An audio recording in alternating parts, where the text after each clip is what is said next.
Solution of an inequation. अभी हमने आपको डायरेक्टली प्रकट करके दिखाया कि सॉल्यूशन कैसे होंगे, ठीक है। अब हम क्या कर रहे हैं, अब हम इनको सॉल्व करने का तरीका सीख रहे हैं कि हम कैसे कोई इक्वेशन अगर हमें दे रखी है तो हम उसके सॉल्यूशन कैसे फाइंड करेंगे। क्लियर है? क्या सीख रहे हैं? मेथड पढ़ रहे हैं हम लोग कि अगर कोई इक्वेशन हमें दे रखी है, हमें पता चल चुका है कि इक्वेशन की शक्ल कैसी होती है, तो अगर हमें कोई इक्वेशन दे रखी है तो हम उसको किस तरीके से सॉल्व करते हैं, उसको सॉल्व करने के क्या मेथड्स होते हैं, ठीक है। तो सबसे पहले हम लोग बात कर रहे हैं, a solution to an equation is a number which when substituted for the variable makes the inequation true। Inequation के सॉल्यूशन किसे कहेंगे? इनइक्वेशन के सॉल्यूशन उसे कहेंगे कि जिन जिन वैल्यूज को हम x की जगह पे इनइक्वेशन में पुट करें और इनइक्वेशन हमारी क्या रहे, ट्रू हो जाए, ठीक है। देखिए यही लिख रहा है, a solution to an inequation is a number which when substituted for the variable। Inequation क्या है? वो नंबर है जिसको हम सब्स्टिट्यूट करें किसके अंदर, इनइक्वेशन के अंदर, मेक्स द इनइक्वेशन ट्रू, और इनइक्वेशन क्या हो जाए, ट्रू हो जाए, ठीक है। इनइक्वेशन ट्रू हो, इक्वेशन क्या होती थी, इनइक्वेशन वेरीफाई होती थी, LHS इक्वल टू RHS। यहाँ पर क्या होते हैं, ट्रू फॉल्स। अगर LHS और मतलब जो स्टेटमेंट आपको दे रखा है विद इनइक्वालिटी साइन, अगर हमारा वो एक वैलिड आपका स्टेटमेंट है, मतलब ट्रू स्टेटमेंट है, तो इसका मतलब उस वैल्यू को हम क्या कहेंगे, सॉल्यूशन ऑफ इनइक्वेशन, ठीक है। दिमाग पे बहुत ज़्यादा टेंशन नहीं लेनी है, अभी एग्जांपल से हम इसे और क्लियर करेंगे। तो यहाँ पर क्लियर हो चुका है कि किसी इनइक्वेशन के सॉल्यूशन का मतलब है कि वो नंबर जिसको हम वेरिएबल मतलब x की जगह पे अगर हम लोग पुट कर रहे हैं, या जो भी वेरिएबल हमें दे रखा है, अगर हम उस नंबर को उसकी जगह पे पुट करें और उसके बाद वो जो हमारा इनइक्वालिटी है वो अगर एक ट्रू सेंस दे, तो क्लियर है कि हमारा क्या होगा, वो उसका solution, right. The set of all solutions of an inequation is called the solution set of the inequation. और ऐसे डिफरेंट वैल्यूज को जो हम लोग कलेक्ट करेंगे, तो वो जो कलेक्शन ऑफ वैल्यूज है वो क्या कहलाएगा, solution set of the inequation. जैसे अभी हमने एक एग्जांपल लिया था -4 to 2, तो वो क्या है, पूरा का पूरा सेट है किसका, solution set of inequation. Clear है?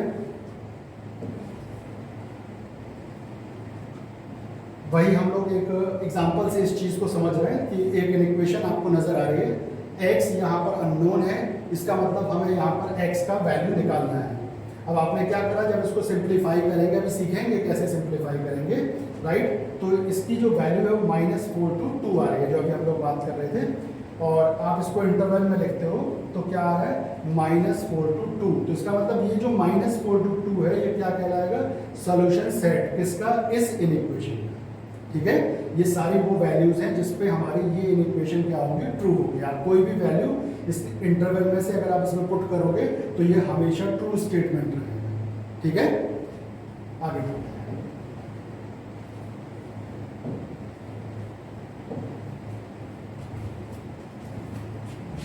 अब हम लोग बात कर रहे हैं solving linear equation in one variable.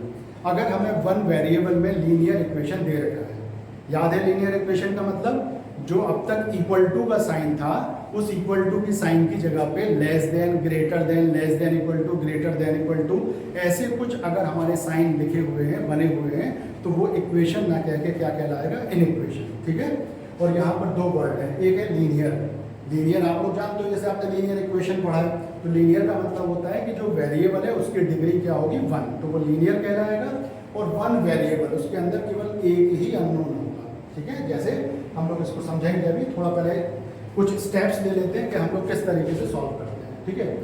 तो rules on inequalities for solving linear equation, एक एल्गोरिथम, एक स्टेप बाय स्टेप प्रोसेस हम लोग यहाँ पे पढ़ रहे हैं कि हमें क्या क्या करना होगा लीनियर इक्वेशन को सॉल्व करने के लिए, ठीक है। तो सबसे पहली बात वो यहाँ पर क्या है, equal numbers may be added और subtracted both sides of an equation without affecting the sign of inequality, ठीक है। इसको भाई कुछ हम समझने की कोशिश करते हैं। देखिए, इसको हम कुछ ऐसे समझते हैं, सपोज करिए यहाँ पे लिखा हुआ है 5 इज ग्रेटर देन 3, ऐसे करके लिखा 5 इज ग्रेटर देन 3। क्या ये ट्रू स्टेटमेंट है? बिल्कुल ट्रू स्टेटमेंट है। अगर हम दोनों साइड सेम नंबर प्लस कर दें, यहां पर हमने प्लस कर दिया 4 और इधर भी हमने प्लस कर दिया 4, तो ये क्या बन जाएगा? ये बन जाएगा 9 और ये क्या रहेगा? 7, राइट। जो गिवन इनइक्वालिटी थी उसमें जो आपका साइन था वो ग्रेटर देन का था, राइट। जब मैंने सेम वैल्यू यहाँ पर, सेम नंबर जब यहाँ पर मैंने क्या किया, ऐड किया, तो क्या इस साइन पे कुछ फर्क पड़ा? नहीं, कोई फर्क नहीं पड़ा, ये एज इट इज रहा। क्लियर है? अगर हम ये जो 5 और 3 लिखा हुआ है, अगर हम दोनों साइड से हम यहाँ पर -2 कर दें और यहाँ पे -2 कर दें, तो ये क्या रह जाएगा? ये होगा 3 और ये क्या रहेगा? 1, राइट। तो देखिए जो साइन ऑफ इनइक्वालिटी था वो अब भी क्या हो रहा है? सेम हो रहा है। यही बात यहाँ पे कही गई है कि इक्वल नंबर्स में बी एडेड। इक्वल नंबर्स, अगर हम इधर 4 ऐड कर रहे हैं तो इधर भी 4 ही ऐड कर रहे हैं, अगर हम इधर 2 माइनस कर रहे हैं तो इधर भी 2 माइनस कर रहे हैं। इक्वल नंबर्स में बी एडेड और subtracted both sides of an equation without affecting the sign of inequality. अगर हम इक्वल नंबर को दोनों साइड अगर हम ऐड करें या सब्ट्रैक्ट करें तो हमारी इनइक्वालिटी पे कोई फर्क नहीं पड़ता है। यही बात यहाँ पे लिखी हुई है। क्लियर है? आगे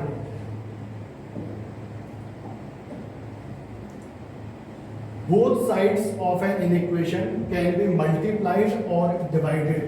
both sides of an inequation can be multiplied और divided by the same positive number.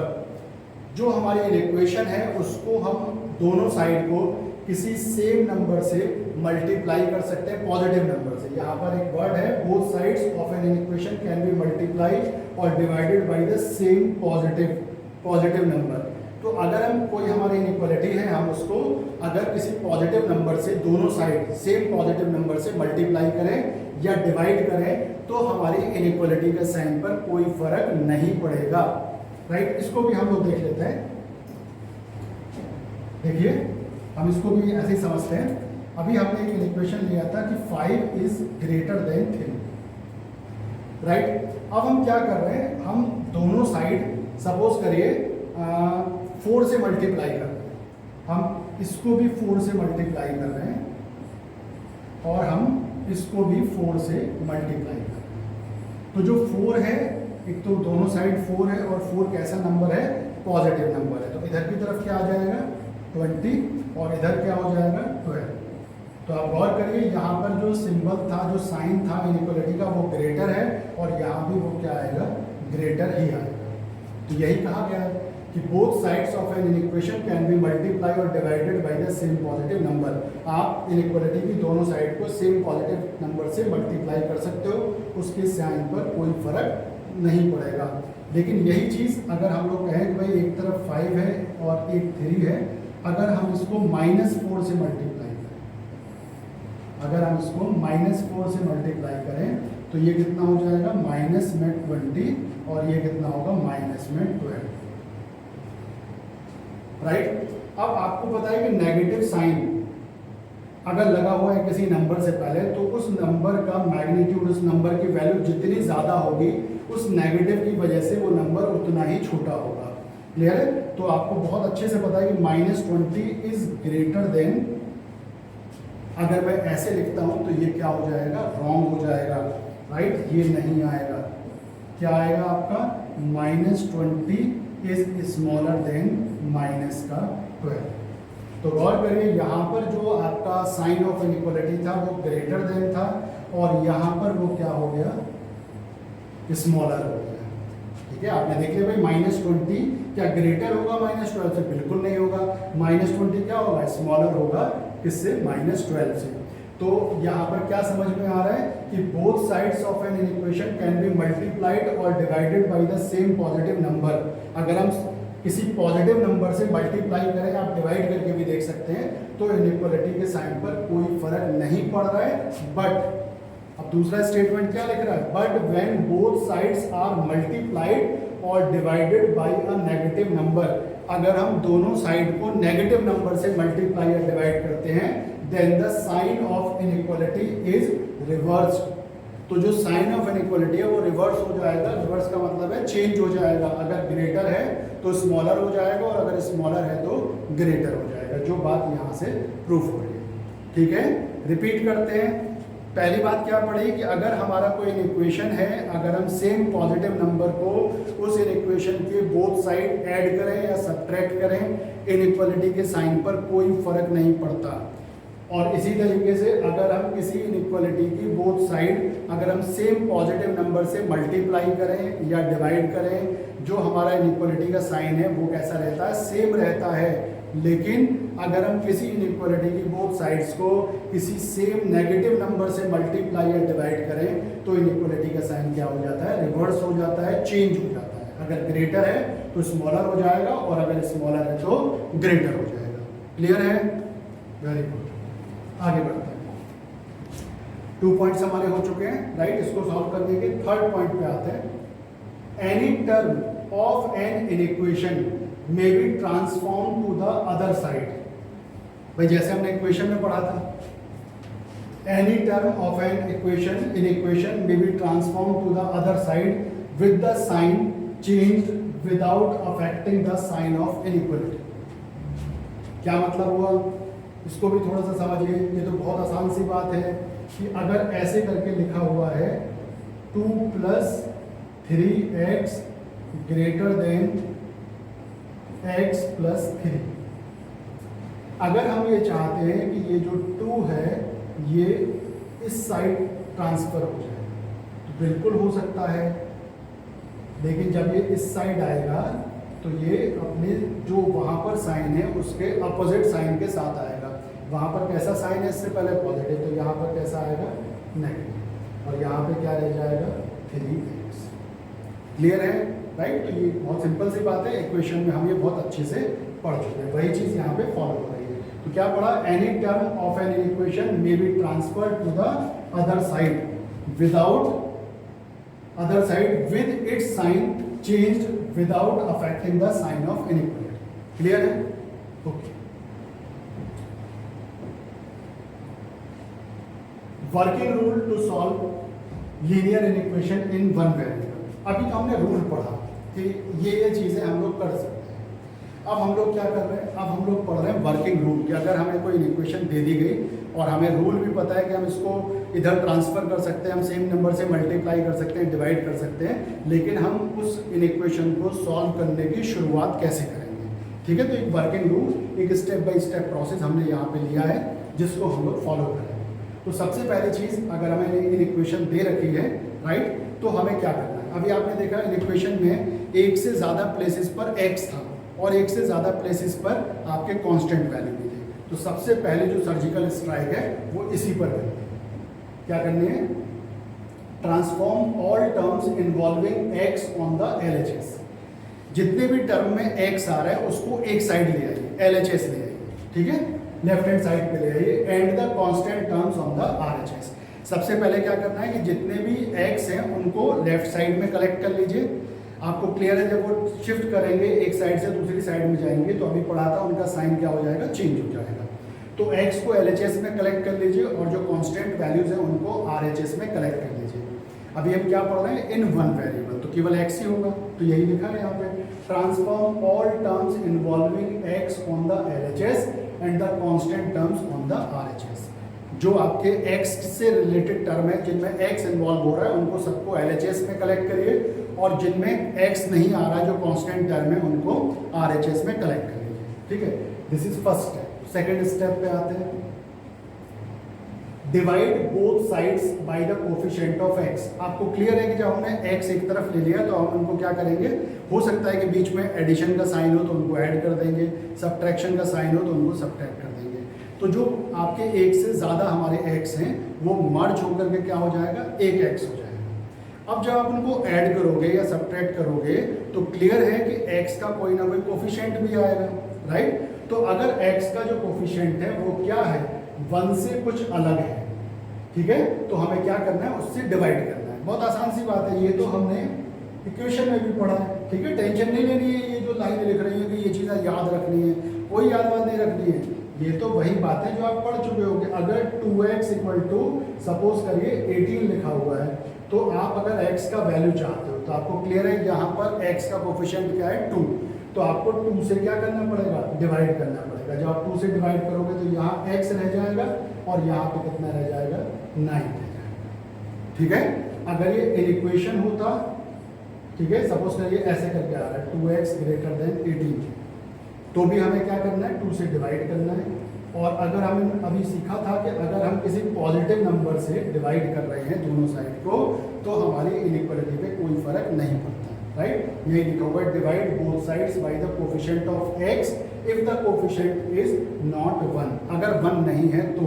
और अगर यही आ रहा है आफ्टर सिंप्लीफाइंग, अगर हमें ये मिल रहा है तो हमारा यही आंसर हो जाएगा, क्योंकि यहाँ तो कोफिशिएंट ऑफ x 1 है। क्लियर है। नेक्स्ट स्टेप पे आते हैं, result is the required solution. और जब आपने डिवाइड कर दिया तो अब जो आपको दिख रहा है, जैसे x greater than 7, x smaller than 0, ऐसा जो दिख रहा है वही हमारा क्या होगा, result is the required solution. वही जो रिजल्ट आया वही हमारा सॉल्यूशन है जिसको हम फाइंड कर रहे हैं। क्लियर है। The solution then can be represented on the number line. अब जो हमारा सॉल्यूशन आया है उसको हम किस पे रिप्रेजेंट कर दें, नंबर लाइन पे, ठीक है। अभी समझेंगे उसको, स्टेप बाय स्टेप एक क्वेश्चन करेंगे, उसमें हर स्टेप को हम स्टेप बाय स्टेप फॉलो करेंगे, ठीक है भाई। तो एक बार बहुत जल्दी से इसको रिपीट कर रहे हैं।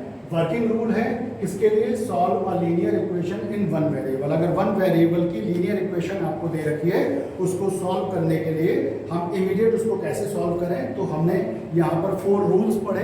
फर्स्ट रूल क्या कहता है कि ट्रांसफॉर्म ऑल द टर्म्स, इसको छोड़िए, अब तो हमें याद हो गया। फर्स्ट रूल क्या कहता है कि जितने भी आपके x हैं उनको एक जगह पे LHS में कलेक्ट कर लीजिए, और जितने भी कांस्टेंट वैल्यूज हैं उनको RHS में कलेक्ट कर लीजिए, ठीक है।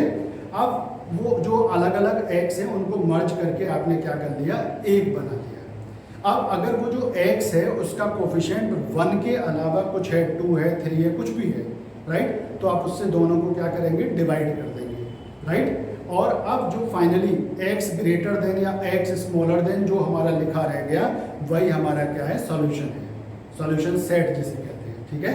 और अब इस सेट को हम नंबर लाइन पर भी रिप्रेजेंट कर सकते हैं। कई जगह पे वो कहता है कि इन इक्वेशन का सॉल्यूशन फाइंड करिए ग्राफिकली, ग्राफ पे रिप्रेजेंट करिए इसके सॉल्यूशन को। तो ग्राफ क्या है, अगर linear equation in one variable है तो हम उस वैल्यू को, वो जो आपका आंसर आ रहा है उसको हम किस पे रिप्रेजेंट कर देंगे, नंबर लाइन।